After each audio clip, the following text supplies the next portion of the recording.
Hello my dears, and welcome back to my corner of the internet. Today it is a chilly, windy, rainy spring day, and I am here to do another book talk video with you guys.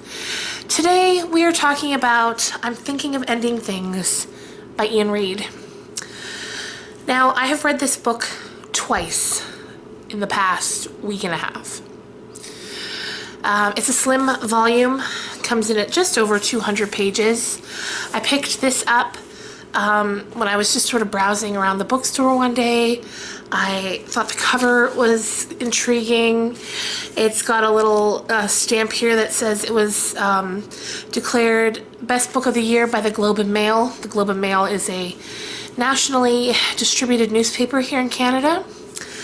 And then I flipped it over and there's a blurb from Charlie Kaufman, who is the writer of the film Eternal Sunshine of the Spotless Mind, which is a film I love. And what he had to say about the book is an ingeniously twisted nightmare road trip through the fragile psyches of two young lovers. My kind of fun. It's also my kind of fun. So at that I was sold. So let's talk a little bit about what the book's about. So the book is told from the point of view of a nameless woman narrator. We never know her name. She's been dating this guy named Jake for a while now. They're young. They're very different, but they have a really intense connection. So Jake, he's kind of nerdy and he's very smart. And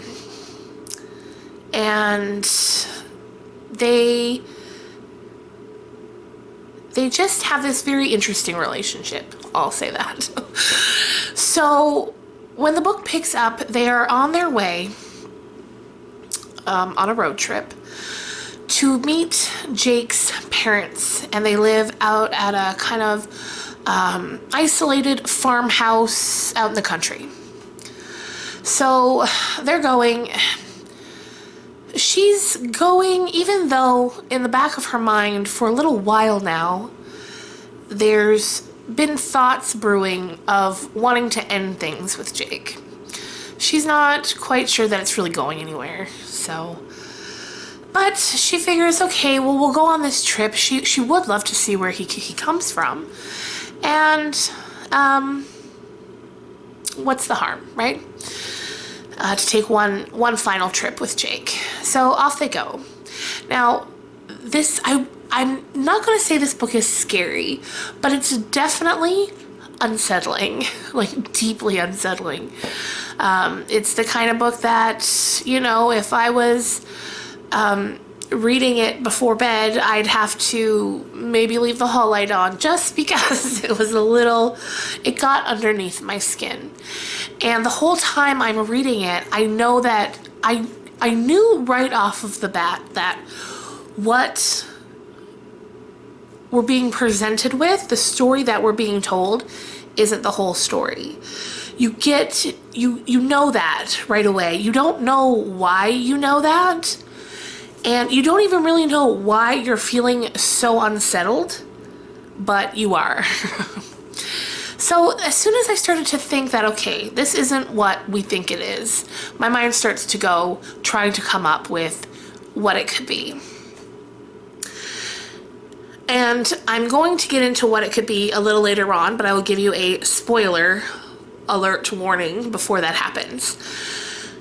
But for now, I will say that I did guess kind of what was happening, but that did not ruin the story for me at all. This book is so beautifully written. Ian Reid is an absolute gem of a writer, and even though I kind of could tell what was coming, he still kept me second guessing myself enough that it was an absolute thrill ride to get to the end. So let's back up a bit. We're on the road trip. We're headed out to the farm in the country.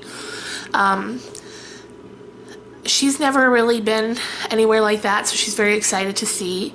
There's a lot of dialogue between the two of them as they're driving. We're getting to know them as a couple more, and then we're also getting to know a bit about her more. We're learning some things from her past, some kind of weird experiences that she's had, and we also learn that she's getting these really weird phone calls on her cell phone from an unknown caller who just keeps saying these really weird things to her, and she hasn't told Jake about it. So as they're driving, her phone keeps ringing, and he keeps saying, like, should you answer that? But she keeps making excuses, like, oh, it's a friend of mine, she's fine, I'll call her tomorrow. So that's happening. Then they finally get out to the farmhouse, and he takes her, even though it's nighttime, he takes her on a little bit of a tour of the farm before they go into the house to meet his parents. And that part was also very unsettling. And then we meet his parents. And then we start, so at this point we're still about halfway through the book. Then dinner ends with his parents and they're heading home. And then we get to kind of the second act, which takes place in an abandoned school. About halfway between their home and his parents' home, I would guess. About halfway between. So Jake had been looking for a garbage because they had stopped for frozen drinks, even though it's snowing, it's a snowstorm, it's winter. They stopped to get frozen drinks at like a Dairy Queen, and they're done with them and he wants to put them in the garbage. Like, even though any normal person would think, well, we'll just keep them in the car, it's fine, just get home and then we'll throw them in the garbage. Jake is just, he's one-tracked in getting rid of these cups. So he's like, oh, I remember a school that's nearby, and then they go to that school. And then Jake goes inside to try to find a garbage can. There's a black truck parked outside, and he goes inside, he comes back out, and then they kind of start to fool around in the car a bit, and then Jake sees somebody watching them from the school, and that just sets him off. So that's what I'm gonna say for now, if you want to read the book. So if you think this is something, I'm Thinking of Ending Things by Ian Reid. If you want to read this book, excellent. I strongly advise you to stop this video now. However, I know that so many of my viewers here love to hear about the stories, and or they don't mind being spoiled, so I'm going to try out the format of just now continuing on to talk about the story, but giving you guys some spoilers. So you've been warned. You've been warned. Don't get mad. Okay. So what happens next is Jake goes into the school. He's been in there for a long time. And so eventually she, who again we don't know her name, she goes in after him. And she sees the man in there. She can't find Jake, but she sees the man, and he's you know, a middle-aged man. He's the janitor, the custodian of the school. And she's scared, and she thinks that he's done something with Jake. And from here is where everything just starts to really snowball and go nuts.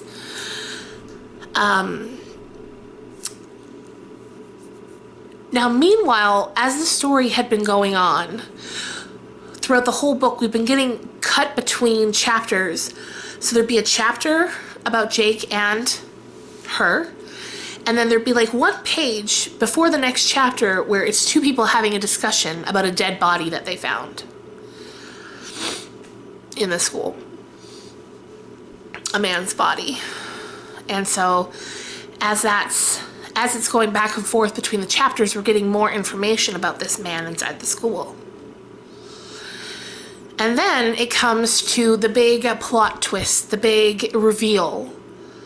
And the reveal is that everything that's been happening in the book has been happening inside the head of the janitor in the school.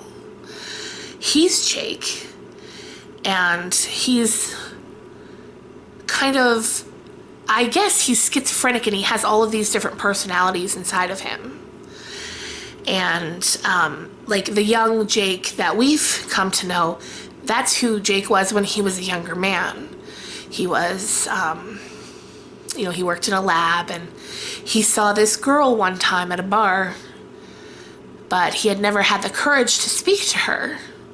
Whereas earlier on in the book, when we get a flashback to when Jake meets her, he did have the courage to speak to her. So in real life, he did not have the courage that night, but he's kept her inside and built up this relationship with her ongoing. And like Jake's parents out at the farmhouse, they've long been dead, so they certainly did not, you know, go and see them that night. And what it comes down to is we realize that I'm thinking of ending things doesn't have to do with the woman ending her relationship with Jake. It has to do with current middle-aged Jake wanting to end his own life, which he does, which is the dead body that has been being talked about back and forth as the book has been going through it.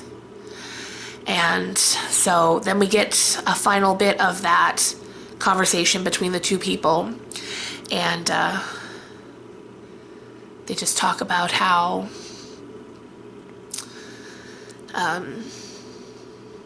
you know, how no one would have expected this. He was always so nice and quiet and kept to himself.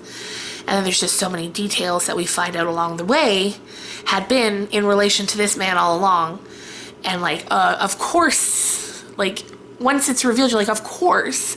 So I immediately, once I was done reading it, I reread it so that I could read it again with open eyes, knowing what's happening and getting to see all the little bits and pieces. And that was so interesting. So, oh, and I must say the second time reading it was actually even scarier than the first time reading it. So, so there you have it. That's my review of I'm Thinking of Ending Things by Ian Reid. So good. This man is such a talented writer. I can't wait to see what else he comes up with. I think this is his first novel. He's written 2 books of nonfiction before this, which I'm definitely going to be checking out as well. So thank you guys so much for watching. I hope you are having a great day and that your weekend is amazing, and happy Easter, you guys. I'll see you on Monday. Bye.